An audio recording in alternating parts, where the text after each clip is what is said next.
9 experienced hikers, a well-planned expedition into the Ural Mountains of the Soviet Union. Enough gear to survive weeks in sub-zero temperatures. None of them came back. When rescuers finally reached their campsite 6 days later, they found something that made no sense. The tent had been sliced open from the inside. The hikers' boots and warm clothing were left behind, and the footprints in the snow led away from the camp in a single direction, toward the tree line below, and then simply stopped. What happened over the next several weeks of investigation only made things stranger, because when they found the bodies, not all at once, but in groups spread across the mountain, the injuries told a story that investigators couldn't explain, and in some cases, still can't. This is the Dyatlov Pass Incident, and after 65 years, the truth is still buried somewhere in that mountain. January 1959. A group of 10 hikers set out from Sverdlovsk, now Yekaterinburg, in the Soviet Union. They were students and graduates of the Ural Polytechnic Institute, experienced, athletic, passionate about the outdoors. Their leader was Igor Dyatlov, 23 years old, an engineering student who had organized and led multiple mountain expeditions before this one. He was respected, careful, the kind of person who planned for every contingency. The goal was to reach Otorten Mountain, a Grade 3 expedition, the highest difficulty classification in Soviet hiking. They planned to complete it in roughly 3 weeks, traveling through the northern Ural Range in the dead of winter. One member, Yuri Yudin, turned back early on January 28th due to illness, a decision that saved his life. He would spend the rest of his years, he died in 2013, trying to understand what happened to the 9 friends he left behind. The remaining 9 continued their trek. On the night of February 1st, 1959, they made camp on the slopes of a mountain the local Mansi people called Holat Siak. In the Mansi language, that name means Dead Mountain. When the group failed to send a telegram confirming their arrival as planned, family members raised the alarm. A search and rescue team was dispatched. On February 26th, they found the camp. The tent was half buried in snow, partially collapsed, but it hadn't been ripped open by wind. Multiple cuts ran along the inside of the fabric, made by something sharp, from within. Someone, or multiple people, had cut their way out in a hurry, from the inside. The hikers' belongings were all still there. Their boots, their warm outer coats, their food. Whatever drove them out of that tent happened so suddenly, so violently, that 9 experienced winter hikers fled into -30-degree temperatures in their socks. Footprints in the snow, 7 or 8 sets, suggesting some people were walking close together, led down the slope toward a forested area about a mile away. The tracks were calm, measured, not running, walking, together. And then, near the tree line, the tracks disappeared into the windswept snow. The first 2 bodies were found near a large cedar tree at the forest's edge. Yuri Doroshenko and Yuri Krivonishenko. They were in their underwear. Their hands were burned. They had apparently been trying to climb the cedar tree and had built a small fire at its base. Branches up to 5 meters high had been broken off, as if someone had climbed up to look at something in the distance. 3 more bodies were found shortly after, scattered between the cedar tree and the camp. Igor Dyatlov himself, Zinaida Kolmogorova, Rustem Slobodin, all dressed more warmly than the first 2, as if they had taken clothing from Doroshenko and Krivonishenko after they died. They appeared to have been trying to return to the tent. They didn't make it. The last 4 were not found until May, after the snow melted.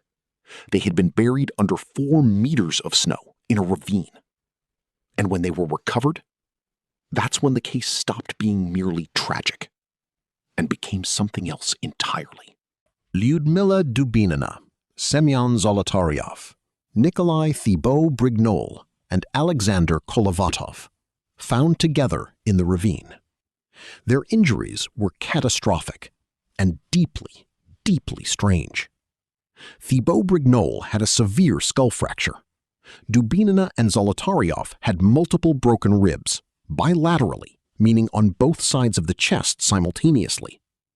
The forensic examiner noted that the force required to cause these injuries was equivalent to a car crash.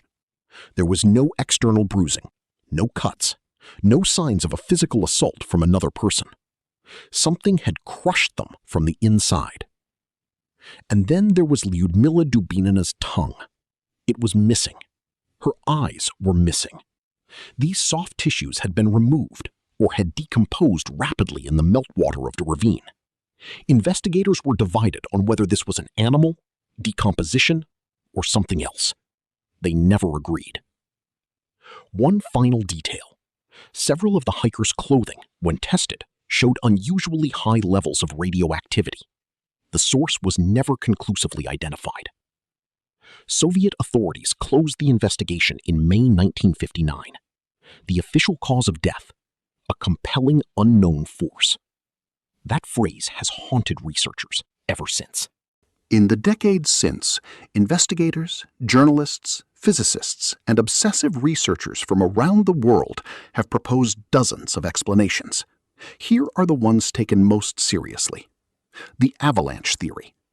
In 2021, a Swiss research team published a study suggesting a rare, delayed avalanche, triggered by wind-driven snow loading on the tent's slope, could explain why the group fled and why some members sustained crushing injuries consistent with compacted snow. This is currently the most scientifically supported explanation. But critics point out that no avalanche debris was found at the scene. The slope gradient was considered too shallow, and experienced Soviet search teams saw no signs of snow displacement. The infrasound theory. Certain wind conditions in mountain passes can generate infrasound, low-frequency sound waves below the range of human hearing that cause extreme psychological distress, panic, and even hallucinations. Some researchers believe the hikers may have been driven from their tent by a sudden, overwhelming sense of terror with no visible cause. It would explain the frantic cutting of the tent, the calm footprints, walking, not running, and the apparent dissociation of the group as they made strange decisions in the cold. The military testing theory. The Ural region was home to active Soviet military and weapons research in 1959. The radioactivity found on the clothing, combined with the Soviet government's rapid closure of the area and suppression of investigation records, has led many to believe the hikers witnessed or were caught in some kind of secret weapons test, possibly a pressure weapon or experimental ordnance, which would explain the internal injuries with no external trauma. The Mansi theory. The local indigenous Mansi people were initially investigated as suspects. The mountain the hikers camped on was considered sacred. This theory was quickly dismissed. There was no evidence of any other human presence at the scene. The Mansi were cleared completely. And then there are those who say it was something else entirely, something the Soviet government knew about, something they sealed away in files that even now have never been fully declassified. In 2019, Russian prosecutors reopened the investigation. After a 2-year review, they concluded the most likely cause was an avalanche combined with a severe blizzard. Many Dyatlov researchers rejected this conclusion almost immediately. Because the question nobody can answer, the question that keeps this case alive 65 years later, is simple. If it was just an avalanche, why did they cut the tent open from the inside? The Dyatlov Foundation, established by surviving friends and family, has spent decades pushing for a full, transparent investigation. Yuri Yudin, the sole survivor who turned back that January, visited the pass one final time before his death in 2013. He said he never stopped trying to understand. He said he never did. The 9 hikers are buried in Yekaterinburg. Igor Dyatlov is 23 years old forever. The mountain where they died is now officially named Dyatlov Pass in their memory. Whatever happened on that slope on the night of February 1st, 1959, it happened fast. It happened to 9 people who knew exactly what they were doing in the mountains, and it left behind just enough evidence to make sure we'd never stop asking questions. What do you think happened that night? Leave your theory below. I read every single one. And if you want the next case, subscribe, because there are stories like this one that most people have never heard of.